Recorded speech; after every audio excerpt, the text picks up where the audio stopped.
Olá a todos, de volta aqui com o nosso Pode Mais, hoje com a grata presença do Dr. Cleverson Redivo, que eu já agradeço antecipadamente assim, pela disponibilidade em vir aqui compartilhar o seu conhecimento na área das ações voltadas para as pessoas com deficiência. Professor, ou doutor, melhor, é médico formado pela Universidade Federal do Amazonas, tem especialização em medicina do trabalho, dentre tantas outras especializações, né? E tem um projeto que eu achei interessante, que eu queria que, ao se apresentar, eu gostaria que o senhor esclarecesse, que o senhor tem um projeto chamado Mutirão da Inclusão. Doutor, seja bem-vindo, muito obrigado, e eu acho que essa conversa vai ser boa para todas aquelas pessoas que têm algum envolvimento ou que, como eu, têm também deficiência e que precisam viver, conviver, partilhar o dia a dia da sociedade, seja em qualquer área que nós estejamos. Seja bem-vindo, grata satisfação ter o senhor aqui. Bom dia, professor. Eu que agradeço, professor Dalmir, pelo convite. E assim, é uma honra a gente poder vir falar de um tema que às vezes é colocado em segundo plano na sociedade e é tão importante porque envolve uma parcela significativa da população. E eu estou à disposição aqui para a gente trocar ideias, conversar e saber como que a gente pode encaminhar as melhores soluções de acessibilidade e como que a gente pode integrar mais pessoas nesse nosso universo que é tão acolhedor, mas depende muito da sensibilidade do ser humano, né? Que infelizmente hoje a gente não consegue levar a acessibilidade a todos por uma falta de entendimento do que é acessibilidade. Eu vim mais para aprender com o senhor também. Nossa!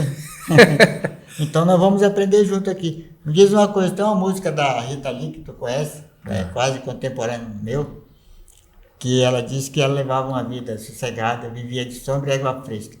O que é que te levou a se envolver com essa temática da deficiência? Então, eu sou médico do trabalho desde 2009 e a gente trabalha no distrito industrial. O que eu percebi no chão de fábrica? O que eu percebi nas construtoras que a gente trabalhou? A questão de colocar a pessoa com deficiência somente para cumprir cotas. Sim. E isso para a gente foi assim, eu fiquei sensível. Que está faltando, não é que está faltando pessoas com deficiência para a gente melhorar o clima da empresa. Está faltando pessoas com deficiência para a gente cumprir a cota. Isso me trouxe uma questão assim. Então, como estão faltando pessoas para cumprir a cota, nós vamos começar fazendo os laudos para dizer quais são as limitações, não incapacidade, quais são as limitações que essas pessoas têm para acessar o mercado de trabalho. Primeira coisa é colocar todo mundo na mesma linha de largada. Porque o que acontece com a pessoa com deficiência é que você fala assim, não, é meritocracia. Pô, meritocracia, você largou 400 metros na minha frente, como que você quer que eu tenha meritocracia? Não tem como ter. Então, a primeira coisa era colocar essas pessoas no mesmo ponto de partida. E foi o que a gente pensou. E tratar elas com a questão da brevidade do tempo. Porque hoje, se precisar de um laudo do SUS, do Sistema Único de Saúde, se precisar de um laudo particular, tem um custo muito elevado e esse direito não é dado às pessoas com deficiência.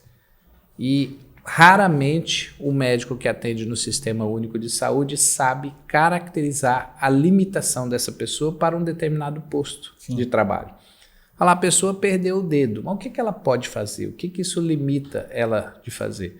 E a gente buscou sair da nossa zona de conforto, que o senhor falou, e criamos o Mutirão da Inclusão em 2016. 7 anos depois de atuar na área da medicina do trabalho, em 2016 a gente cria o Mutirão da Inclusão para poder fazer. E no primeiro que a gente fez deu 80 pessoas, no segundo deu 40. Aí no terceiro eu fui numa rede de TV local e falei, não, tem muita gente, porque pelas estatísticas 20% da população tem alguma deficiência. Mas cadê esse pessoal? Onde está, né? Aí eu fui na rede de televisão e a gente falou, não, vou liberar as fichas para ver o que dá. A gente atendeu 124, eu sozinho atendi 124 pessoas. Nós começamos às 8 da manhã e terminamos às 10 da noite. Mutirão mesmo. Mutirão mesmo, atendendo sozinho, fazendo e conhecendo coisas que eu nunca tinha visto.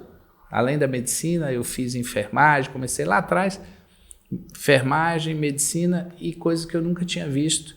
E sabia que o melhor sentimento que eu tive ao final desse mutirão, que marca para mim até hoje, é terminar o mutirão e você não sentir cansaço físico. Porque todas aquelas pessoas que passaram por mim, você fala, pô, eu estou ajudando essa pessoa a ter uma oportunidade de algo na vida dela. E pessoas com limitações, falar, eu que sou considerado típico, se eu tivesse a limitação dela, eu seria depressivo. E ela, a capacidade dela de superação e de trazer esse processo sem capacitismo nenhum, eu falei, ó, é aí que eu quero seguir. É nesse caminho que eu acho que dá pra gente fazer muita coisa.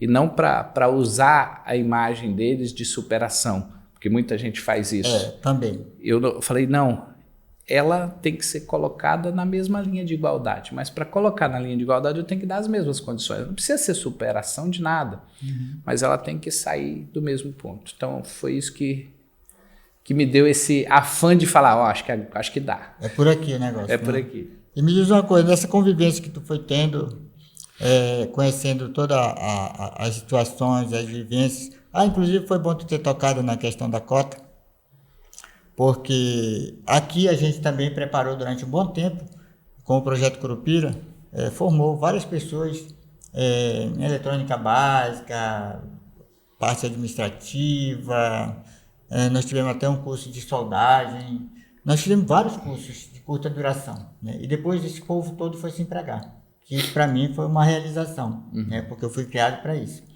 Mas assim, tem uma historinha muito interessante que e tu também deve ter, se tu não brincou, tu deve ter participado ou ouvido falar, quando você não tem importância nenhuma na brincadeira, você é chamado de café com leite. Tu já ouviu essa história? Pois é. Não faz diferença. Não faz diferença nenhuma. Então, muitas vezes as empresas, que ele está falando sobre a cota, muitas vezes a empresa ela não contrata, porque ela quer criar esse nível de convivência, de valorização da pessoa, de interação entre as pessoas, mas é porque ela quer simplesmente cumprir a cota.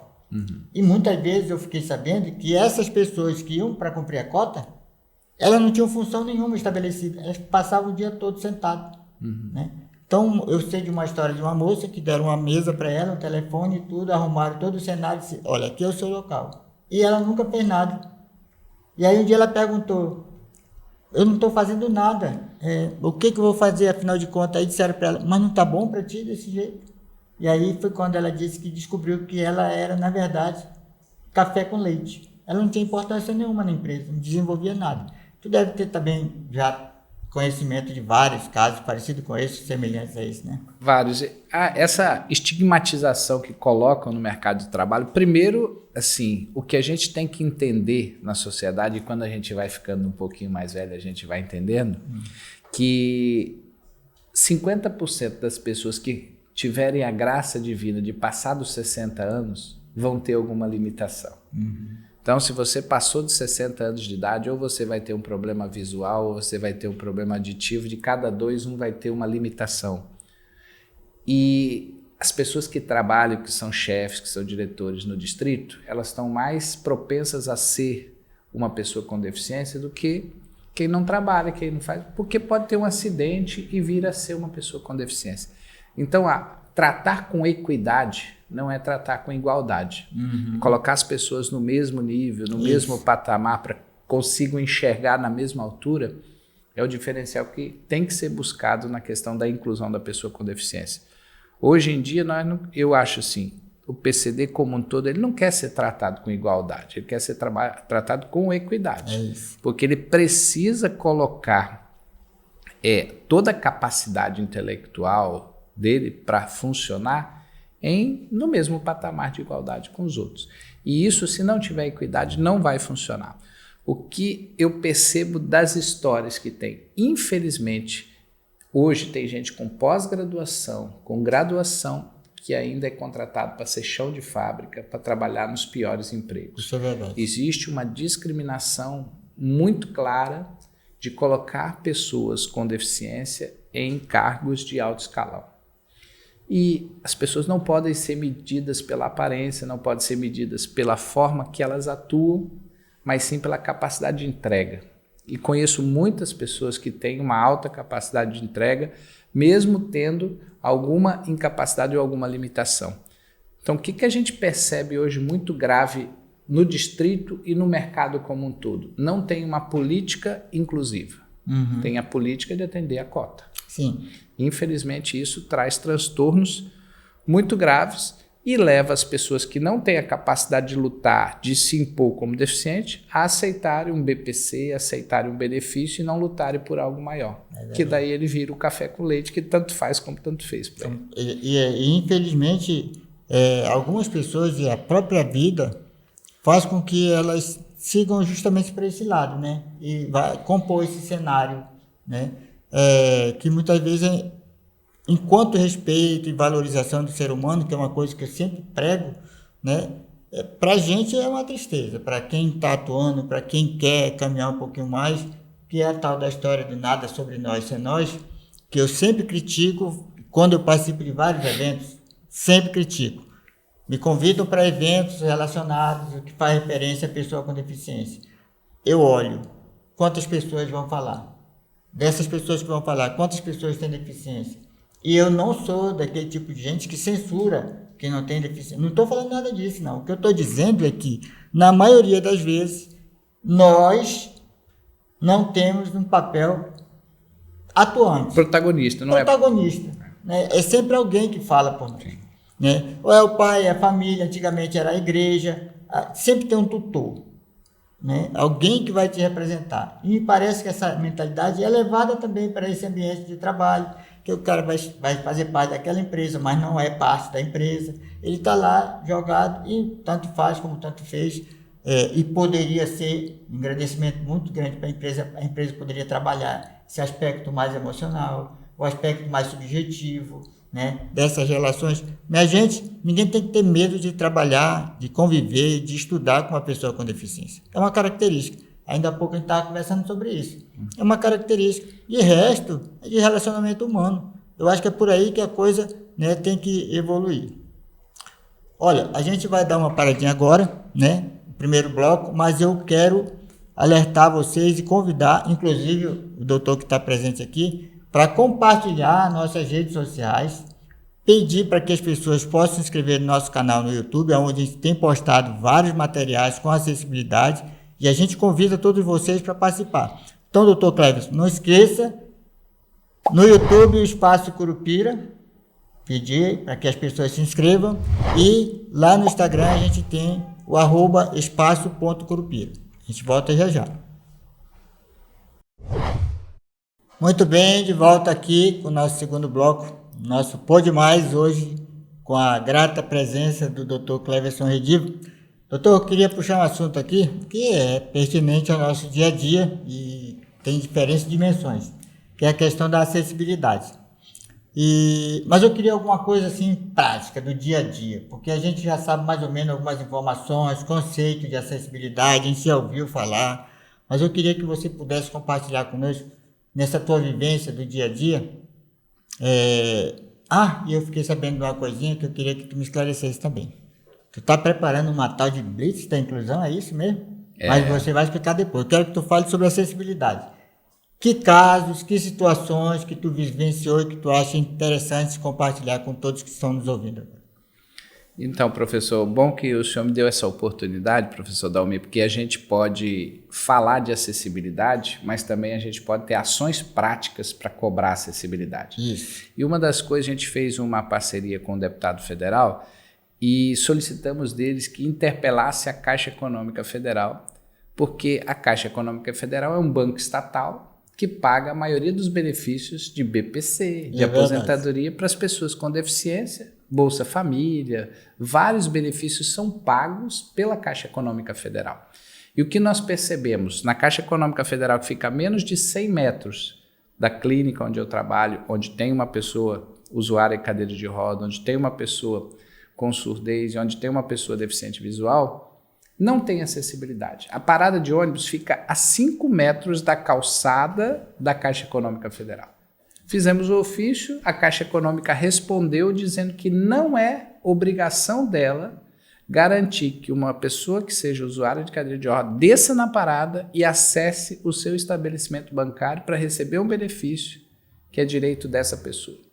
Mas a Caixa Econômica não faz essa mesma pergunta para essa pessoa quando ela vai lá e faz um empréstimo consignado, quando o banco ganha dinheiro nas costas da pessoa com deficiência, porque se não houvesse retenção de FGTS, se você tirar os beneficiários da Previdência Social e o FGTS da Caixa Econômica, ela se torna um banco pequeno, um dos menores bancos do Brasil.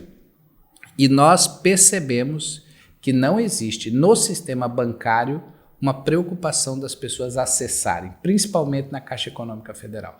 E isso nós vamos tentar mostrar e evidenciar. E foi que eu falei assim, nós estávamos aqui nos bastidores, eu falei, professor, vou precisar da sua ajuda, porque nós precisamos evidenciar que a causa da pessoa com deficiência não pode ser só explorada e não ajudada. A acessibilidade tem que sair do papel, do discurso e tem que ser provida de uma realidade. E uma instituição bancária que agrega todas as pessoas com deficiência praticamente, ela deve ser a primeira a tomar uma atitude séria para resolver isso. Verdade. Mas que bom que tu colocou isso. A Blitz da inclusão? O que tem a ver? O que tu vai fazer, afinal de contas? Tu vai criar confusão? Tu vai criar problema pro pessoal? Porque tem gente que diz que a gente cria problema. A nossa intenção é sair da comodidade. E assim, eu não quero ser o precursor de polêmicas. Eu quero que as pessoas que têm deficiência venham conosco e sintam a realidade que é possível mudar. Por exemplo, estamos adaptando uma van. Essa van nós vamos levar uma pessoa que seja usuária de cadeira de roda, vamos levar uma pessoa com surdez, vamos levar uma pessoa com deficiência visual. E vou fazer aqui até um merchan. Vamos visitar o Shopping Manauara. Vamos chegar lá no Shopping Manauara. Quais são as vias de acessibilidade, tanto comunicacional como de infraestrutura? Quais os tipos de acessibilidade estão disponíveis naquele estabelecimento comercial? Podemos ir num restaurante, podemos ir num supermercado. Então, a van da inclusão vai chegar lá e vai mostrar que as coisas estão muito aquém da propaganda. Então, é porque fazer propaganda, hoje a gente sabe que a gente consegue editar um vídeo, que a gente consegue trabalhar uma realidade paralela para mostrar que as coisas funcionam. Tive uma discussão muito forte com o pessoal da cultura que vieram comentar e me criticar num projeto sobre acessibilidade. Eu falei, vocês não sabem o que é acessibilidade. A cultura do Amazonas não sabe o que é acessibilidade. Nem a Secretaria Municipal, nem a Secretaria Estadual de Cultura. Então é muito difícil falar sobre acessibilidade você sendo uma pessoa típica. Porque você faz um puxadinho ali, faz uma rampa e você acha que isso é gerar acessibilidade. Quando a gente teve o nosso amigo André que foi lá comigo, eu fiz uma rampa no banheiro, eu falei, pô, essa rampa aqui top demais, o André vai subir aqui, bacana. Ele chega lá na motoca dele e não consegue subir a rampa. E aí você fala, pô, mas é só achar que você dá acessibilidade? Não, E aí nós mudamos essa realidade. Eu falei, nós vamos pegar essas pessoas, nós vamos gerar acessibilidade para elas aqui no nosso estabelecimento, e nós vamos fazer visitas técnicas, Blitz da inclusão. Nós vamos visitar esses espaços para a gente poder conseguir propiciar para essas pessoas que têm uma limitação a possibilidade de ir ao Teatro Amazonas, de ir ao supermercado sozinha, de ir ao banco sozinha, porque o senhor me falou ali nos bastidores que a pessoa com deficiência, ela não gosta de as pessoas levando ela a tiracolo. Ela gosta de ter autonomia. E muita gente acha que deve tutelar a pessoa com deficiência. E você tem que perguntar para ela se ela gosta de ser tutelada ou se ela precisa de uma tutela. Tu sabe que aqui na escola, algumas pessoas, quando tem alunos que chegam na sua sala de aula, eles têm sempre uma pergunta que eles me fazem, né? E que algumas vezes eu fico até impaciente em responder. Por exemplo, professor, eu estou com um aluno surdo, o que eu faço com ele?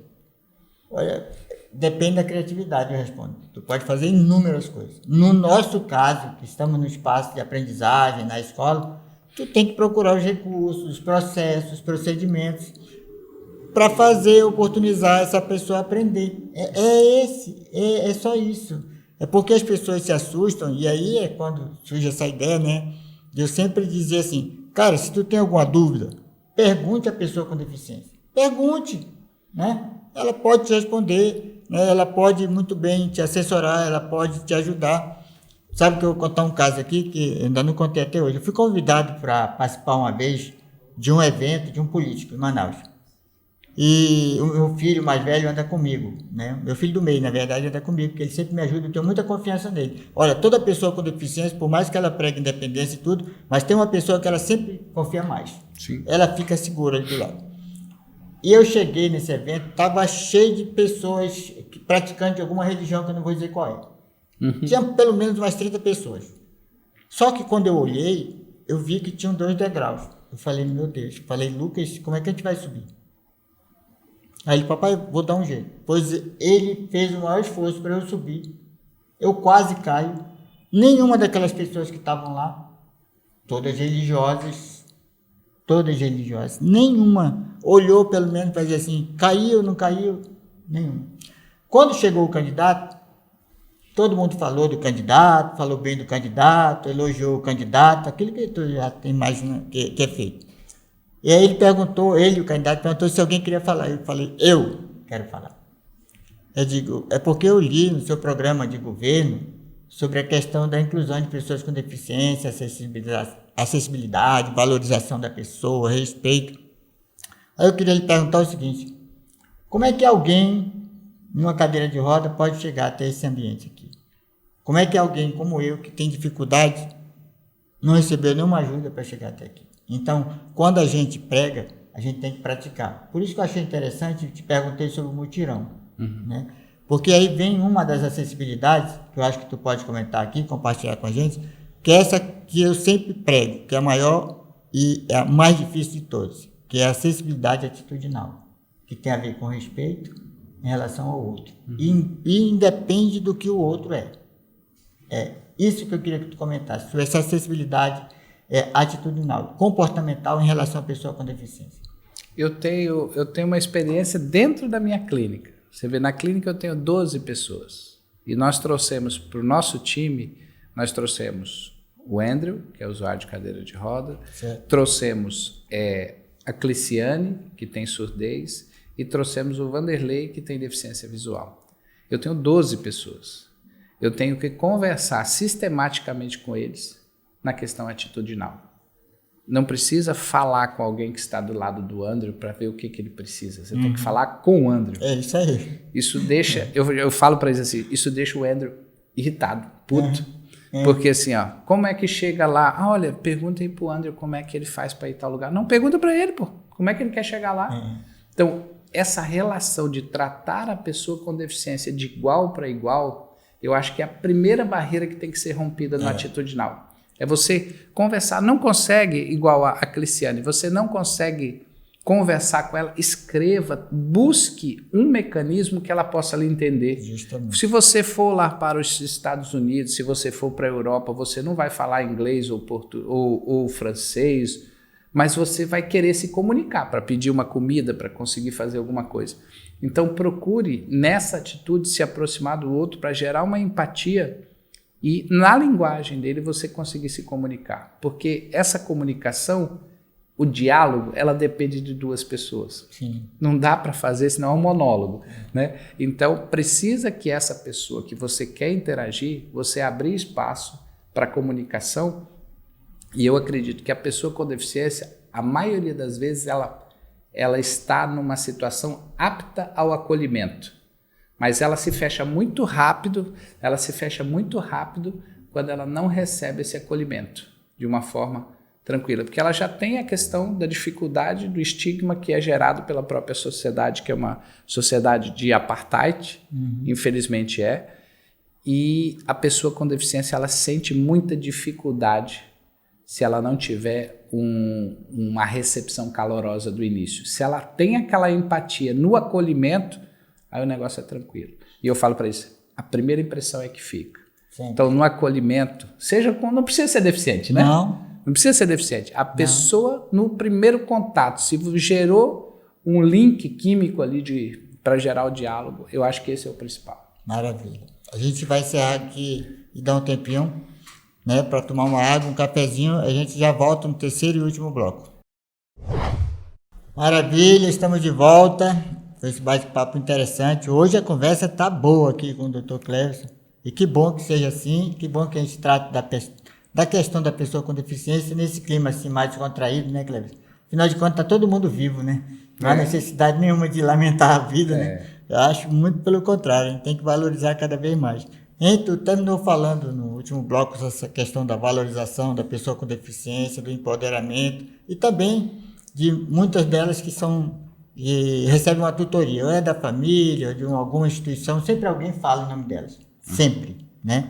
E é comum, isso que ele está falando é comum. Eu estava aqui comentando com o doutor que geralmente quando eu viajo, as pessoas não falam comigo, falam com quem está comigo, né? Então, geralmente meus filhos que estão comigo. E na última que eu fiz com meu filho, aí uma das pessoas no aeroporto chegou com meu filho e perguntou, ele vai precisar de alguma ajuda? Aí o meu filho, claro, na brincadeira, na ironia, olhou para mim e falou assim, papai, ela está perguntando se o senhor precisa de alguma ajuda. Eu falei, fala para ela que eu não necessito de nenhuma ajuda. Aí ele disse, olha, ele está dizendo que não precisa de nenhuma ajuda. Mas sabe o que é isso? Eu falo na brincadeira, mas isso é um processo doloroso de invisibilidade em relação à pessoa com deficiência. Às vezes as pessoas não notam isso. Mas quando você ignora essa pessoa que está ali, você automaticamente também provoca um certo desconforto e eu diria, na essência, um certo desrespeito para essa pessoa, né? Mas, Cleverson, eu queria que tu falasse assim, fizesse a ligação entre a falta de acessibilidade e a qualidade de vida das pessoas com deficiência. Tu acha que tem alguma coisa a ver, uma coisa com a outra? Professor Dalmi, agradeço pela oportunidade porque é algo que a gente percebe no dia a dia, tanto para as pessoas com deficiência já congênita, que já nasceram com uma deficiência ou que adquiriram essa deficiência na infância ainda, quanto aquelas pessoas que passaram a ser deficientes a partir de uma certa idade, por uma doença crônica ou por uma patologia grave ou por um acidente até. A qualidade de vida, a sociedade não está preparada para aceitar uma pessoa com deficiência de forma natural. Infelizmente, nós percebemos que a teorização ela é muito bonita, né? Na literatura, falar de inclusão, mas na prática, ela é o que o senhor falou, ela é dolorosa porque essa teorização não é passada à frente. E o que a gente percebe e pode exemplificar? O que é qualidade de vida no meu entendimento da pessoa com deficiência? É chegar numa secretaria municipal ou estadual e ser bem acolhido por uma pessoa que às vezes pode até ser típica, mas se ela for atípica e a pessoa se sentir ali acolhida por um semelhante da deficiência, o que eu percebo, por exemplo, você chega numa secretaria da pessoa com deficiência e você sendo surdo e não tem uma pessoa que seja um intérprete de Libra, ou tem que chamar alguém correndo ali porque o cara que está na recepção não é intérprete de Libra. Desculpa te interromper, sabe como é que eu chamo isso? Puxadinho da inclusão. Esse jeitinho de última hora, né? Aí não, tem lá 10 atendentes, nenhum é intérprete de Libras. Isso. Aí não, chegou o surdo, não, espera um pouquinho aí, que nós vamos chamar a pessoa que fica todo mundo desesperado correndo para lá para atender você que tem surdez. Isso não vai gerar qualidade nunca. Qual seria o normal? Você chegar numa instituição, você ter uma tela lá que já explique tudo, você colocar nessa tela que hoje em dia está todo mundo conectado na era digital. Não dá para dizer, pessoas com deficiência, tem muitas que mexem nos app, nos aplicativos, melhor do que qualquer outra pessoa. Sim. Chegando lá, que ela tenha todos os instrumentos, os aplicativos necessários de acessibilidade digital para que ela possa ter qualidade de vida no atendimento. Eu vou buscar uma locomoção. Como é que eu vou me locomover do ponto A para o ponto B se eu não tenho acessibilidade nem no local onde existem as pessoas para atender? Imagina eu pegar um ônibus numa parada na Cidade de Deus para chegar no Teatro Amazonas e se eu estou aqui, se eu vim do interior, como é que eu vou fazer esse percurso? Qual é a orientação que tem? O que eu busco? Isso é qualidade. para eu poder ter... Aí o que acontece com as pessoas com deficiência hoje? Elas ficam reclusas. Você tem nichos de pessoas com deficiência auditiva, nichos de pessoas com deficiência visual, que montam comunidades e ficam adstritas a essas comunidades e não interagem no social como um todo. Isso é muito triste, porque, por exemplo, nós começamos a fazer um trabalho, quando eu trouxe a Cliciane para trabalhar conosco, a Cliciane tem surdez. Eu tenho falado com os meninos lá, é impressionante que nós furamos a bolha da deficiência auditiva. Eu atendo todas as semanas 10 ou 15 pessoas com surdez total e eu atendia 1, 2. Porque o que eu entendi na qualidade? Tem alguém lá que fala a linguagem deles. Justamente. Cara, isso é fenomenal. É justamente isso. Eles se sentem acolhidos. Sim. Nós atendemos no mutirão, nunca tinha atendido essa quantidade. No último mutirão que nós fizemos, eu atendi 20 pessoas com surdez total. De 43, 20 com surdez total. Eu falei, olha, vocês têm que se atentar para essa parte epidemiológica aqui, porque são dados que não podem ficar na teoria. Isso é muito importante porque nós furamos uma bolha que existiam pessoas com surdez invisibilizadas que nós conseguimos adentrar e acessá-las. Elas têm que ser bem atendidas, bem acolhidas, porque aquele negócio, a primeira impressão é que fica, Sim. porque elas têm que retornar. Então vejo que pode... Então, qualidade, no meu entendimento, é acolhimento. Hein? Me diga uma coisa sobre essa questão que tu está falando de ser bem atendido, ser respeitado, receber um serviço que você muitas vezes paga indiretamente através do imposto, que deveria ter essa receptividade. E fala sobre a questão das rotas acessíveis e qual o papel que o governante tem justamente de oferecer esse tipo de trabalho, de oportunidade, de informação, né? Pode ser projetos, pode ser programa, mas que tenha de fato essa preocupação. Como é que o governante, como é que o agente público, ele pode criar essas alternativas para que as pessoas possam ter o seu ir e vir respeitado? O que a gente percebe hoje, uma carência, outras cidades pelo Brasil todo, Curitiba, São Paulo e algumas cidades do interior desses 2 estados, de São Paulo e do Paraná, já conseguem promover rotas acessíveis para as pessoas, principalmente para aqueles locais que são de grande circulação de pessoas e de necessidade. Por exemplo, como eu chego ao João Lúcio, o Hospital João Lúcio? Uhum. Como eu consigo fazer um acesso ao Teatro Amazonas? Como eu consigo chegar à Feira Manaus Moderna? Essas rotas acessíveis, elas são indispensáveis e deveriam existir a partir dos grandes terminais. Porque geralmente a pessoa que tem deficiência auditiva, visual ou redução da mobilidade, ou mobilidade reduzida, ela consegue acessar o primeiro ponto. Ela sai da casa dela, ela conhece sua circunvizinhança e ela chega no primeiro grande terminal. Mas ela quer sair daquele terminal para o mundo, que Manaus tem 2 milhões de habitantes. Uhum. Ela não pode ficar circunscrita no bairro dela, de só na taberna do lado, de só na feira do bairro. Ela tem o direito de buscar qualquer local da cidade, como qualquer outra pessoa. E isso hoje Manaus não oferece. Calçadas inacessíveis, ridículas. Manaus, a questão das calçadas de Manaus são ridículas. As pessoas tinham que parar de gastar um pouquinho com tinta e gastar com cimento para consertar as calçadas. Então, é interessante a gente buscar dar as condições para as pessoas acessarem qualquer lugar que elas queiram. E hoje Manaus carece de um pensamento diferenciado para as rotas acessíveis, seja na comunicação, que precisa ter mecanismos para essa comunicação, seja na parte da infraestrutura arquitetônica que precisa ser modificada. Maravilha. Ô Cleverson, a conversa tá boa, a gente poderia ficar aqui um bom tempo conversando, até já te falei, né? Mas a gente tem um tempinho ali para cumprir, e eu queria, assim, agradecer imensamente a tua presença, né, para fazer esse programa com a gente, para compartilhar a tua vivência, a tua experiência, o teu trabalho, o teu interesse pelo tema.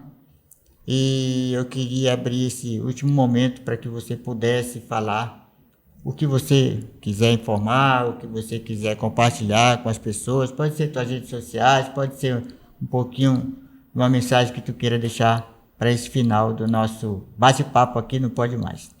Obrigado, professor Dalmi. Obrigado mesmo de coração a todos os ouvintes e todas as pessoas que acompanham o Pode Mais. Sigam as redes sociais do professor Dalmi e também sigam as nossas. Dr. Cleverson Redivo no Instagram. Pode acompanhar lá conosco para a gente poder trocar ideias e a gente saber como contribuir mais com a sociedade para ser uma sociedade mais inclusiva. Então, professor Dalmi, em primeiro lugar, agradeço de coração. Segundo lugar, eu gostaria de oportunizar a questão da Blitz da Inclusão, que a gente vai começar em maio, para seus alunos, para todos que possam participar e possam fazer uma matéria, acompanhar conosco, porque a nossa ideia na Blitz da Inclusão não é o Dr. Cleverson ser protagonista de nada. Eu sou o coadjuvante dessa ação. Os protagonistas são as pessoas com deficiência que vão trabalhar na Blitz e que elas sentem na pele a realidade da sociedade manauara no dia a dia. Então, eu gostaria muito que, se a sua equipe tiver disponibilidade, acompanhar conosco e ver como vai funcionar o Sentindo na Pele da Blitz da Inclusão. E desde já agradeço a todos que acompanham o Pode Mais, a todos os alunos do IFAM, que têm o senhor como referência nessa pauta da inclusão e como professor dessa escola e do Instituto. Agradecer de coração pela oportunidade. Muito obrigado. Maravilha. Eu que agradeço em nome de todos aqui, da equipe que está presente. São meninos muito esforçados, são pessoas comprometidas. E às vezes eu fico olhando para eles, independente do que eles fazem ou do que eles estão fazendo, mas eu acho que muitos deles ainda nem, como diz eles mesmo, ainda não caiu a ficha, sabe para quê? Porque às vezes a gente acha que está fazendo inclusão só quando está falando ou quando está atuando ali na prática, né, no dia a dia. Mas o que eles fazem, divulgando, compartilhando, né, criando um programa como esse, né, criando uma oportunidade que as pessoas possam aprender mais em diferentes áreas, porque a gente já conversou aqui em diferentes áreas, né? Hoje veio você para dar essa contribuição. Então, até em nome desse menino que faz com que as coisas aconteçam, eu me sinto cada dia mais com mais energia, mais motivado, para ainda enquanto tiver as forças, poder oferecer a minha caminhada como talvez referência para que outras pessoas possam vir atrás também. E a tua presença hoje aqui foi bom, para a gente esclarecer isso, compartilhar, né, uma outra esfera, um outro entendimento, um outro olhar a respeito desse processo de inclusão, de acessibilidade, de respeito ao ser humano, que muitas vezes a gente acha que só dando alguma coisa, só presenteando alguma coisa, a gente está fazendo inclusão. Não, quando a gente também pratica o respeito, a consideração, a oportunidade, a equidade, que você falou tanto, a gente também está fazendo inclusão.